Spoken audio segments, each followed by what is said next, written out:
Hello दोस्तों, स्वागत है आप सभी का YouTube channel the DM exam point पर।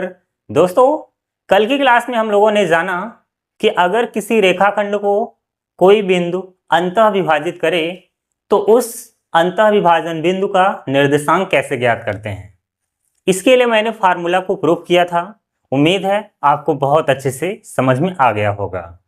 आज की क्लास में हम सीखने वाले हैं वाय विभाजन का जो निर्देशांक होता है उसको कैसे ज्ञात करते हैं और वो फार्मूला क्या होता है। आज की क्लास में यही सीखने वाले हैं। तो चलिए स्टार्ट करते हैं आज की क्लास को। देखिए, जैसे मैंने कल एक फिगर बनाया था तो उसमें आपने देखा था कि किस तरह से चित्र बना था। एक रेखाखंड था और उसके बीच में एक पॉइंट लिया गया था जिसे अंतः विभाजन बिंदु कहते हैं। तो आज कुछ ऐसा ही चित्र बनेगा, लेकिन वो बाह्य विभाजन है तो इसलिए बाहर की साइड बिंदु लिया जाएगा। चलिए मैं बना करके समझाता हूं। देखिए यहां पर किस तरह से चित्र बनेगा इसका। आप सभी को पता है कि कार्तीय तल में वाई अक्ष और एक्स अक्ष होते हैं एक दूसरे के लंबवत। तो इस तरह से यहां पर चित्र इसका बनेगा। थोड़ा सा और बढ़ा देते हैं। चलिए, ये है आपका वाई अक्ष। अगर आप अच्छे से स्टेप बाय स्टेप देखेंगे तो बहुत ही आसान है फार्मूले को प्रूव करना। और इसे बोलते हैं एक्स अक्ष, यानी कि एक्स एक्सिस है और वाई एक्सिस है। तो यहाँ पर हमें एक रेखाखंड खींचना होगा। उस रेखाखंड को क्या बोलते हैं? A B. आप कुछ भी मान सकते हैं। तो चलिए पहले दो पॉइंट फिक्स कर लें। एक पॉइंट मान लीजिए यहाँ पर है और दूसरा पॉइंट मान लीजिए थोड़ा सा इधर ही लेते हैं। एक पॉइंट इधर है और एक पॉइंट यहां पर है, ठीक है। और इसको मिला दिए। तो चलिए मिला दिया जाए। तो मिला दिए तो ये रेखाखंड ए बी हो गया और इसके सीधे में एक पॉइंट लिया जाएगा जो इस रेखाखंड को बाह्य विभाजित करेगी। तो चलिए मान लेते हैं वो पॉइंट यहां पर है। तो एक रेखाखंड ए बी है और इस रेखाखंड AB को एक बिंदु P बाह्य विभाजित कर रही है। A का निर्देशांक जैसे वहां माना गया था ऐसे यहां पर भी मानेंगे, x1 y1। B का निर्देशांक x2 y2 और P का निर्देशांक x y मानेंगे, ठीक है। यहां तक तो कोई दिक्कत नहीं हुई होगी आपको। अब वहां पर मैंने क्या किया था? मिला दिया था। जैसे ये तीनों जो पॉइंट है इसको एक्स अक्ष से मिला दिया था जो कि लंब हो गए थे। तो चलिए अब इसको मिला देते हैं। तो इस तरह से आप मिलाएंगे। एक ये हो गया, ये 90 डिग्री पर होते हैं। और ऐसे ही पॉइंट बी, अभी केवल चित्र बन रहा है और धीरे धीरे समझ में आ जाएगा सब कुछ। और इसको भी यहां से मिला देंगे इस तरह से, ठीक है। तो इस तरह से एक्स अक्ष पर लंब हो गए तीनों। अब यहां पर मैंने क्या किया था? पॉइंट ए को ये जो पी वाली लाइन है इससे मिला दिया था। तो यहां पर भी समकोण बनेगा और इसको अगर आप यहां से मिलाएंगे तो यहां पर भी क्या हो जाएगा? समकोण, ठीक है। तो इस तरह से आपका समकोण त्रिभुज बन गया। अब यहां पर पॉइंट आपको मानना होगा। तो मान लीजिए ये पॉइंट P है और ये पॉइंट P तो वहां माना गया है। चलिए मान लेते हैं ये पॉइंट S है और ये पॉइंट Q है, ठीक है। यहां तक किसी को कोई दिक्कत नहीं होगी। अब देखिए, जैसे यहां पर दो समकोण त्रिभुज बन रहे हैं। पहले इसका बेसिक समझिए। एक त्रिभुज आप देख रहे होंगे APS और एक त्रिभुज आपको दिखेगा BPQ। BPQ।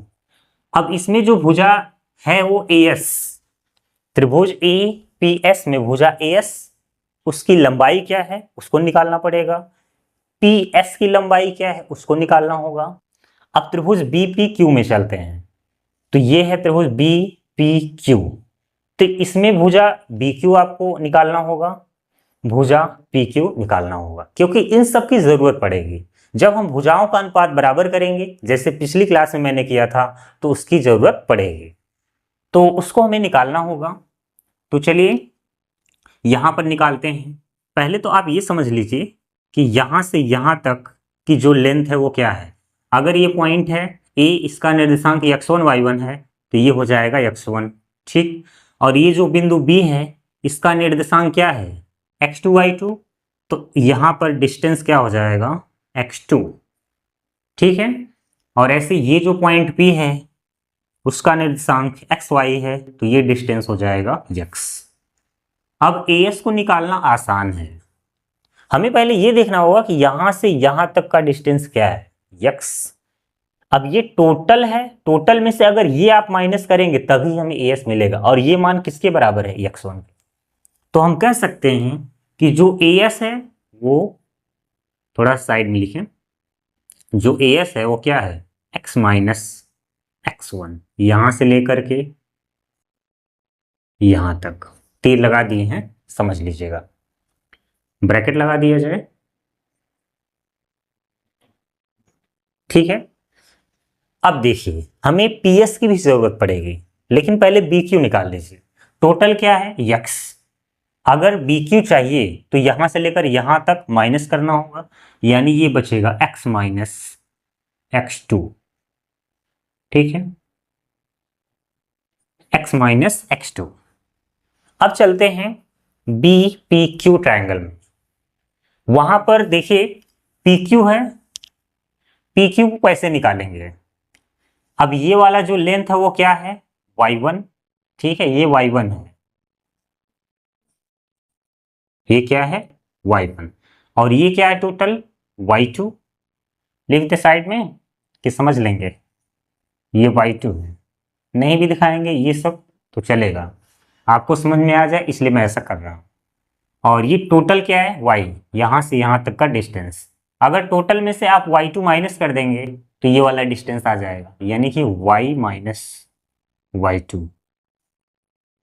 तो यहां से यहां तक क्या हो गया y माइनस y2। अभी PS बचा हुआ है, तो PS को कैसे निकालेंगे।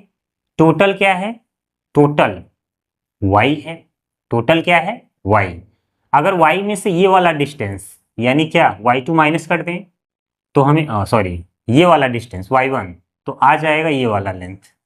तो यानी कि टोटल क्या है y, और y में से हम क्या निकालने जा रहे हैं y1। तो ये हो गया आपका यहां से लेकर के x, अच्छा ध्यान दीजिएगा। तो इस तरह से पूरा डिस्टेंस मैंने निकाल लिया बहुत ही आसानी से। अभी तक तो केवल मैंने यहाँ पर मान निकाला है, अब आपको यहाँ पर लिखने वाला काम करना है। एक चीज और, जैसे अगर कोई रेखाखंड है, कोई अंतः विभाजित करे या फिर y विभाजित करे तो वो किसी अनुपात में विभाजित करती है। तो मैंने इसका तरीका बताया था, अगर ये रेखाखंड AB है तो A से लेकर के यम तक, A से लेकर के यम तक क्या मानते हैं आप यम1, क्या मानते हैं यम1। और ये जो बाह्य विभाजित बिंदु है, यहां से दूसरे बिंदु तक की जो डिस्टेंस होती है उसके लिए हम क्या मानते हैं यम2। बात समझ में आ गई, एकदम क्लियर है क्रिस्टल। चलिए अब स्टार्ट करते हैं इसको। तो आप यहां लिखेंगे माना, माना, माना दो बिंदु, यहां से स्टार्ट करिए। माना दो बिंदु, माना, अगर आपने कल की क्लास को देखा होगा तो ये ज्यादा कठिन नहीं लगेगा और आसान हो जाएगा। माना दो बिंदु A x1 y1 व B x2 y2 हैं, x2 y2 हैं, जिसे जिसे बिंदु P, बिंदु P xy, जिसे बिंदु P m1 अनुपात m2 में बाह्य विभाजित बाह्य विभाजित करती है, ठीक है। ये बात समझ में आ गई। माना दो बिंदु ए, निर्देशांक भी मैंने साथ में दिखा दिया है, x1 y1, वह बिंदु b x2 y2 है, जिसे बिंदु p xy यमोन अनुपात m2 में बाह्य विभाजित करती है। यहां तक आपको बात समझ में आ गई। हमें यहां पर बाह्य विभाजन बिंदु p का निर्देशांक निकालना है, ठीक है। तो चलिए स्टार्ट करते हैं। देखिए, जैसे वहां पर समकोण त्रिभुज हुआ था, ऐसे यहां पर भी दो समकोण, दो राइट एंगल ट्रायंगल दिखेंगे। एक त्रिभुज ए पी एस, ये बड़ा वाला दिख रहा होगा, और एक त्रिभुज बी पी क्यू दिख रहा होगा। ये दोनों ट्रायंगल क्या है? सिमिलर ट्रायंगल हैं, यानी कि समरूप है। और समरूप क्यों है? क्योंकि जब दो त्रिभुजों में दो एंगल या तीनों एंगल बराबर हो जाए तो उन दोनों त्रिभुज को हम सिमिलर ट्रायंगल या समरूप त्रिभुज कहते हैं। और जब भी दो त्रिभुज समरूप होते हैं तो भुजाओं का अनुपात बराबर हो जाता है। तो चलिए आप यहां से लिखेंगे, चूंकि, या फिर इसे हटा दीजिए, आप डायरेक्ट लिखिए त्रिभुज एपीएस व त्रिभुज एपीएस व बीपीक्यू, बीपीक्यू समकोण त्रिभुज, सॉरी समरूप त्रिभुज है, समरूप त्रिभुज है। अगर ये समरूप त्रिभुज है तो भुजाओं का अनुपात क्या हो जाएगा? बराबर। तो चलिए क्या हो जाएगा, चलिए बराबर करते हैं। इस त्रिभुज में कौन सी भुजा लेंगे आप? एएस। और उस त्रिभुज में इसी के संगत में भुजा कौन है? बीक्यू। अब चलिए अगला जो है पीएस, पीएस, और इसमें क्या हो जाएगा? पीएस है तो पीक्यू बराबर, अब कौन बच रहा है? एपी और बटे बीपी, ठीक है। यहां तो कोई दिक्कत नहीं। अगर हम इसको अनुपात में लिखना चाहें तो एपी क्या है? यमोन के बराबर, यमोन, और बीपी किसके बराबर है? यम2 के। तो आप ऐसे भी लिख सकते हैं। अब यहां पर क्या करना है? आपको वैल्यू पुट कर देना है, मान को रख देना है। एएस, एएस का मान क्या है? यहां से लेकर के यहां तक x माइनस x1 है, तो आप यहां लिखेंगे x माइनस x1 बटे बी क्यू। बी क्यू क्या है? x माइनस x2 बराबर पी एस। अब पी एस देखिए क्या है? P S y minus y2, नहीं क्या है? पी एस है ना, कहां से कहां तक निकाल दिए हैं? उल्टा लिख दिए क्या? ये यहीं से यहीं तक था ना। टोटल आपका क्या था? y में से ये माइनस हुआ था y, अच्छा ये y2 है। टोटल में से हमें क्या चाहिए था? PS। तो PS चाहिए तो यहां से यहां तक डिस्टेंस चाहिए। टोटल में से आपको y1 माइनस करना पड़ेगा। हाँ तो सही है। y माइनस क्या होगा? y1, y माइनस y1, और PQ y माइनस y2 है, y माइनस y2, और बराबर AP, ये तो डायरेक्ट लिखा गया है m1 बटे m2, ठीक है। अब यहां पर आपको क्या करना है? जैसे ये मान इसके बराबर है तो एक समीकरण यहां से बन जाएगा, ये मान भी इसी के बराबर है तो एक वहां से आएगा। तो चलिए स्टार्ट करते हैं यहां से इसको बराबर करके। x माइनस x1 बटे x माइनस x2 बराबर m1 बटे m2। अब आपको क्या करना है? तिर्यक गुणा करना है। तो ये इधर आएगा और ये इधर, तो जब इसका गुणा यहां करेंगे तो क्या हो जाएगा? m2x minus m2x1। अब इसका गुणा इधर होगा तो बराबर m1x माइनस m2x। यक्स को एक तरफ करना होगा क्योंकि जो एक्स वाई है उसका हमें कोऑर्डिनेट चाहिए। तो यक्स यहां भी है, यक्स यहां भी, तो इसको आप एक साइड में कर लीजिए। ये क्या है आपका? m1x, अच्छा ठीक है। और यहां पर इसका गुणा इसके साथ हुआ, एक मिनट, पहले आपने इसका गुणा इधर किया, m1x m2 m1x, यहाँ पर मिस्टेक कर दी है ना, इस तरह से m1x माइनस m2 m1x2, ठीक है, गुणा नहीं सही था, सही हो गया अब। तो ये x है, ये x है, इसको पास में करिए। चलिए इसको उधर ही कर लेते हैं, ये माइनस में इधर आएगा तो प्लस हो जाएगा। m1x2 ये वाला इधर आ गया, माइनस था प्लस हो गया, और ये वाला क्या है m2x1, यहाँ पर क्या है m1x, और ये इधर आएगा तो माइनस हो जाएगा m2x। इन दोनों में क्या कॉमन है x, तो x कॉमन है तो x ले लीजिए कॉमन, x कॉमन होगा तो m1 माइनस m2 बराबर, ये क्या है आपका m1x2 माइनस m2x1।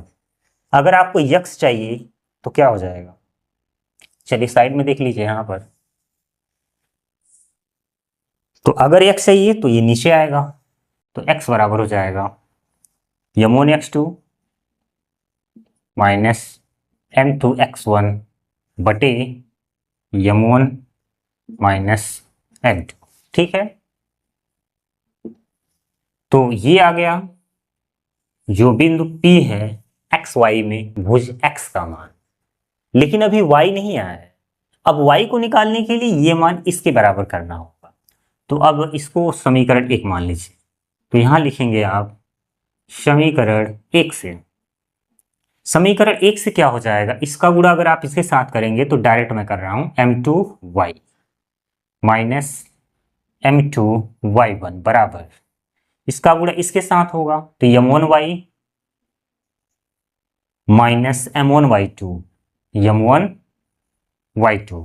अब देखिए हमें y निकालना है तो y यहां पर है और यहां पर है, तो इसको एक साथ करना होगा, तो चलिए एक साथ करते हैं, इसको इधर कर देते हैं, ये वाला माइनस इधर कर लेते हैं, तो m1y2, अगर ये वाला टर्म माइनस है इधर आएगा तो प्लस, और बगल में क्या है m2y बराबर, ये है m1y और ये प्लस है तो क्या हो जाएगा माइनस, अब y एक जगह हो गया तो यहां से हम y कॉमन ले लेंगे, तो चलिए इधर ही कर लेते हैं डायरेक्ट, y कॉमन लेंगे तो वहां क्या बचेगा m1 माइनस m2 बराबर, ये है आपका m1y2 माइनस m2y1, तो y क्या हो जाएगा m1y2 माइनस m2y1 बटे m1 माइनस m2, और ये आ गया कोटि y का मान,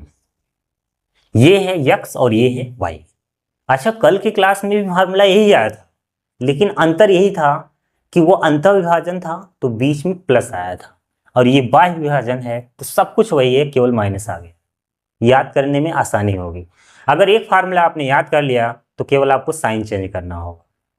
देखिए बाह्य विभाजन है तो माइनस आया है, अंतर वाले में प्लस होता है, मान सब कुछ वही था, अगर आप मिलाएंगे तो आपको पता चल जाएगा।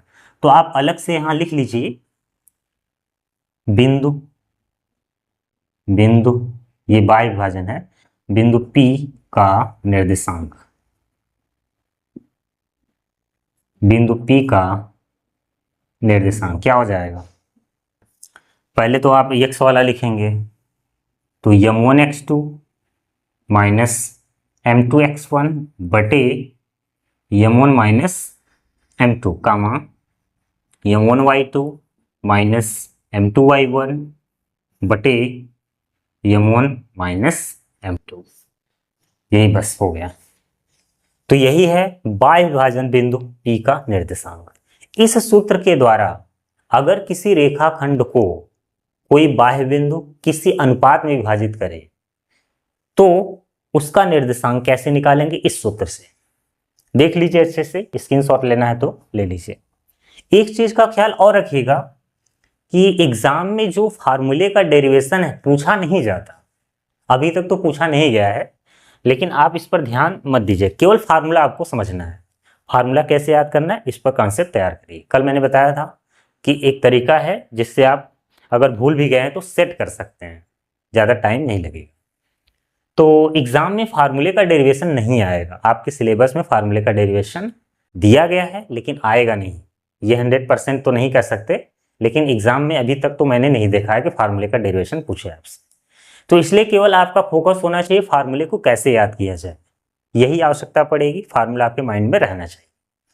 तो चलिए आज की क्लास में हमने जान लिया कि अगर किसी रेखाखंड को कोई बिंदु बाय विभाजित कर रही है किसी अनुपात में, तो उसका निर्देशांक इस सूत्र के द्वारा निकालते हैं। तो चलिए आज की क्लास कैसी लगी कमेंट बॉक्स में जरूर बताइएगा। मिलते हैं अगली क्लास में। जय हिंद, जय भारत।